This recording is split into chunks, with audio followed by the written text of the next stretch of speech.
Yeah. You touched briefly on digital as well as being a big enabler for pharmacy. Could you just expand a bit on that? Yes, so I am no digital guru, so just a bit of a caveat there, but there's a lot of stuff happening with digital. So for example, electronic prescribing, so completely losing paper from a GP to prescribe, sends it electronically to the pharmacy. No bits of paper flying around.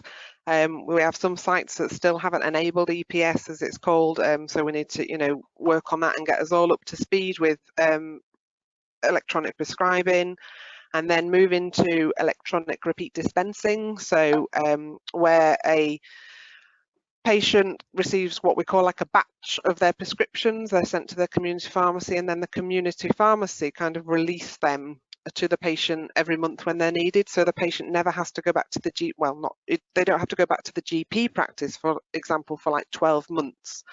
So that just frees up capacity resource in GP practices, and the patient can just deal with the community pharmacy to get their repeat medicines, and the pharmacies have got those skills and knowledge to do that.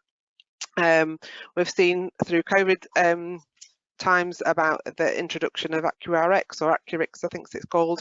So community pharmacies have been utilising that across Humber Coast and Vale to do face-to-face consultations on a virtual basis with patients, which is fantastic.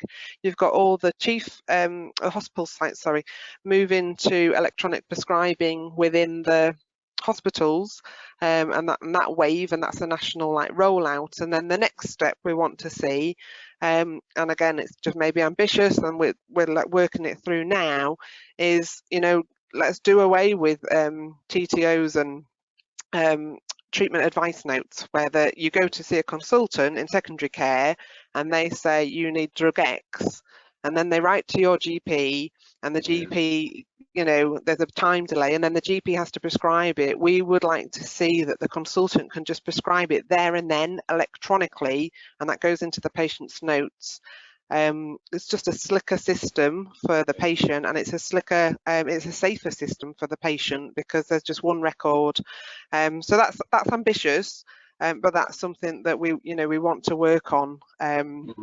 And there'll be so much of the digital stuff that I've just left out that people will be screaming at me going, why didn't you say about this? But there's lots,